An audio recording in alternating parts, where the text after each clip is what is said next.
नमस्कार दोस्तों, स्वागत है आपका अपने चैनल जीके 25 ट्रिक्स पर।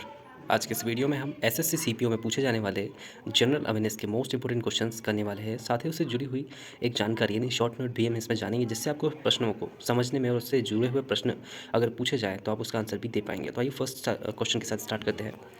पहला प्रश्न है, नीरज चोपड़ा ने हाल ही में एक लीग जीती है जिसमें उन्होंने कितने मीटर का थ्रो मारकर ये लीग जीती थी। ऑप्शन है 88.67 मीटर, 90.2 मीटर, 87.58 मीटर, 100.2 मीटर। तो नीरज चोपड़ा ने जो हाल ही में लीग जीती है जिसमें उन्होंने थ्रो किया है वो 88.67 का किया है। फर्स्ट वाला ऑप्शन जो है राइट आंसर है। नीरज चोपड़ा ने स्वर्ण पदक हासिल किया और एथलेटिक्स में दोहा डायमंड लीग में एक विश्व अग्रणी छाप छोड़ी। नीरज चोपड़ा ने कनाडा के विश्व चैंपियन एंडरसन पीटर्स को प्रभावशाली विश्व अग्रणी 88.67 मीटर से हराया। पीटर्स ने पिछले साल दोहा में व्यवस्थित सर्वश्रेष्ठ 93.07 मीटर के साथ डायमंड लीग स्वर्ण जीता था, लेकिन इसके बावजूद भी वो हार गए नीरज चोपड़ा से। अगला प्रश्न है, भारतीय संविधान के अनुच्छेद 1 में भारत का वर्णन है। अगर आपने संविधान पढ़ा हो तो आपको पता होगा भारत का जो अनुच्छेद 1 है इसमें क्या दिया है। ऑप्शन है फेडरेशन, कन्फेडरेशन, राज्यों के संघ या इनमें से कोई नहीं। तो संविधान की जो प्रस्तावना है, जो अनुच्छेद 1 है उसमें राज्यों के बारे में दिया है, राज्य, राज्यों का संघ। तीसरा ऑप्शन जो है राइट आंसर है। संविधान के मूल पाठ में 395 अनुच्छेद थे जिसमें 22 भाग और 8 अनुसूचियाँ थी। यह 26 जनवरी 1950 को लागू हुआ, जिसे भारत प्रत्येक वर्ष गणतंत्र दिवस के रूप में मनाता है। वर्तमान में भारत के संविधान में 25 भाग और 12 अनुसूचियों में 448 अनुच्छेद हैं, तो ये भी याद रखिएगा। अगला प्रश्न है, मौलिक अधिकारों पर युक्तियुक्त प्रतिबंध कौन लगा सकता है, यानी मौलिक अधिकारों पर जो है प्रतिबंध कौन लगा सकते हैं। ऑप्शन है उच्चतम न्यायालय, राष्ट्रपति, संसद या प्रतिबंध नहीं लगाया जा सकते। तो अगर ऐसा पूछा जाए कि प्रतिबंध लग सकते हैं या नहीं, तो प्रतिबंध जो है बिल्कुल लग सकते हैं। आपातकाल की स्थिति में ऐसा होता है और इसका जो प्रतिबंध जो लगाती है वो कौन लगाती है, संसद। थर्ड वाला ऑप्शन जो है राइट आंसर है। संसद मौलिक अधिकारों पर प्रतियुक्त प्रतिबंध लगा सकती है। संविधान के भाग 3 में निर्दिष्ट मौलिक अधिकार अत्यंतिक नहीं है और संसद द्वारा कानून बनाकर उचित आधार पर इनमें प्रतिबंध लगाया जा सकता है। अगला प्रश्न है, मानव शरीर में कितने प्रकार की हड्डियों का वर्गीकरण किया गया है। ऑप्शन है 4, 6, 5 या 3। तो मानव शरीर में आपको पता होगा कितनी हड्डियाँ होती हैं और इनको जो है प्रकारों में वर्गीकृत किया है 5 प्रकारों में। तीसरा जो ऑप्शन है 5 प्रकारों में वर्गीकृत किया गया है। हड्डियों को 5 सामान्य श्रेणियों में वर्गीकृत किया जाता है। छोटी हड्डियाँ, लंबी हड्डियाँ, चपटी हड्डियाँ, अनियमित और सेसमाइट हड्डियों में। हड्डियाँ शरीर के विभिन्न अंगों की रक्षा करती है, लाल और सफ़ेद रक्त कोशिकाओं का निर्माण करती है, खनिजों का भंडारण करती है, शरीर को स्थिरता प्रदान करती है और शरीर की रक्षा करने के लिए उसकी गतिशील बनाती है। जन्म के समय बच्चे में 305 हड्डियाँ जबकि वयस्क में 206 हड्डियाँ होती हैं। कैल्शियम हड्डियों का एक महत्वपूर्ण घटक है। अगला प्रश्न है, स्वतंत्र भारत की अंतरिम सरकार आज़ाद हिंद का गठन कहाँ हुआ था। आज़ाद हिंद का गठन जो है वो किसने किया था, सुभाष चंद्र बोस ने। और ये कहाँ हुआ था। ऑप्शन है सिंगापुर, टोक्यो, बर्लिन या रोम। तो जो अंतरिम आज़ाद हिंद फोर्स थी उसका जो गठन हुआ था वो सिंगापुर में। 21 अक्टूबर 1943 को नेताजी बोस ने खुद को राज्य के प्रधानमंत्री और युद्ध मंत्री के रूप में आज़ाद हिंद की अंतरिम सरकार के गठन में घोषणा की। अगला प्रश्न है, राष्ट्रीय पंचायती राज दिवस मनाया जाता है। ऑप्शन है 24 अप्रैल, 2 जून, 20 सितंबर या 19 दिसंबर। तो जो फर्स्ट वाला ऑप्शन है 24 अप्रैल, राष्ट्रीय पंचायती राज दिवस 24 अप्रैल को मनाया जाता है। 24 अप्रैल को राष्ट्रीय पंचायती राज दिवस मनाया जाता है। पहला राष्ट्रीय पंचायती राज दिवस 2010 में मनाया गया था। राज्य के नीति निर्देशक सिद्धांत के तहत अनुच्छेद 40 पंचायतों से जुड़ा हुआ है, तो ये भी याद रखिएगा।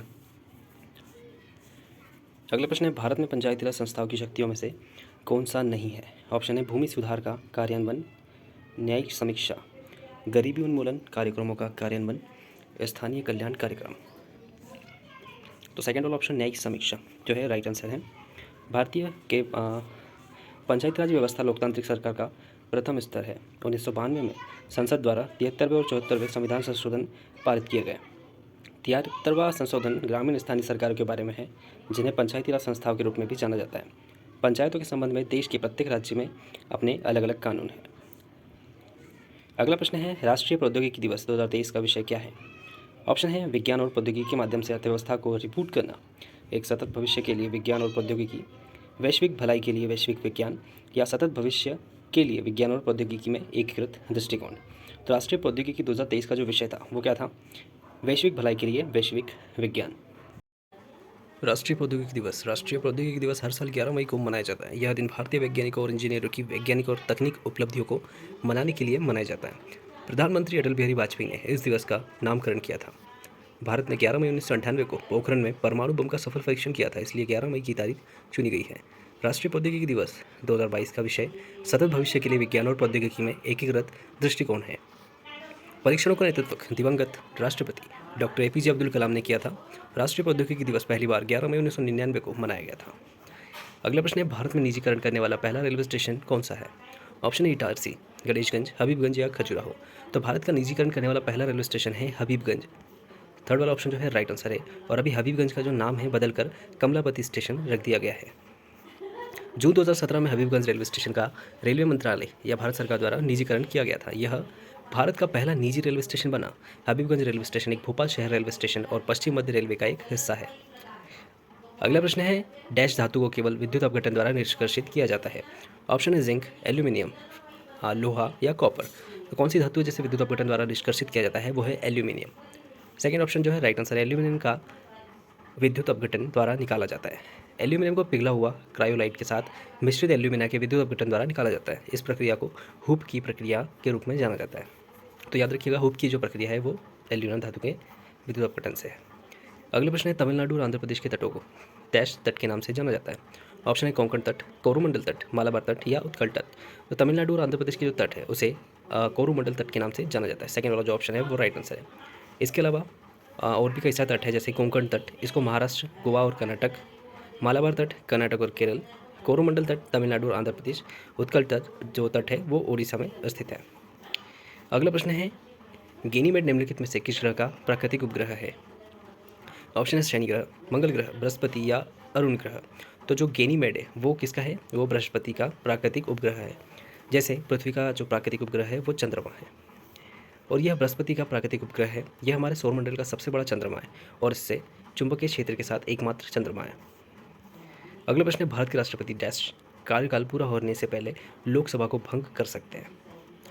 तो भारत के राष्ट्रपति जो है किसके साथ जो है कार्यकाल पूरा होने से पहले लोकसभा को भंग कर सकते हैं? ऑप्शन है प्रधानमंत्री की सलाह पर, मुख्य न्यायाधीश की सलाह पर, उपराष्ट्रपति की सलाह पर या लोकसभा अध्यक्ष की सलाह पर। जो भारत के राष्ट्रपति वो प्रधानमंत्री की सलाह पर कार्यकाल पूरा न होने से पहले लोकसभा को जो है भंग कर सकते हैं। फर्स्ट वाला ऑप्शन जो है राइट आंसर है। भारत के राष्ट्रपति प्रधानमंत्री की सलाह पर कार्यकाल पूरा होने से पहले लोकसभा को भंग कर सकते हैं। भारतीय संविधान के अनुच्छेद 74 के अनुसार राष्ट्रपति प्रधानमंत्री और उनकी मंत्रिपरिषद की सलाह पर कार्य करेगा।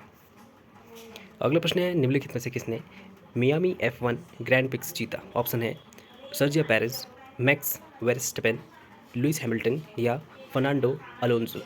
तो किसने मियामी F1 ग्रैंड प्रिक्स जीता? तो वो है मैक्स जो है वेरस्टेपेन ने जो है मियामी F1 ग्रैंड प्रिक्स जीता है।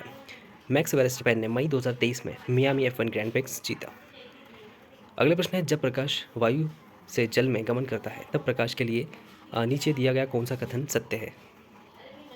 ऑप्शन है इसके वेग में वृद्धि होती है, इसकी आवृत्ति में कमी होती है, इसकी तरंग दैर्ध्य और आवृत्ति दोनों में वृद्धि होती है, या तरंग दैर्ध्य और वेग दोनों में कमी होती है। तो देखिए, जब भी प्रकाश वायु से जल में गमन करेगा तो क्या होगा, उसकी स्पीड कम हो जाएगी, यानी उसकी आवृत्ति जो है वो कम होने लगती है। तो जो सेकेंड वाला ऑप्शन है वो राइट आंसर रहेगा।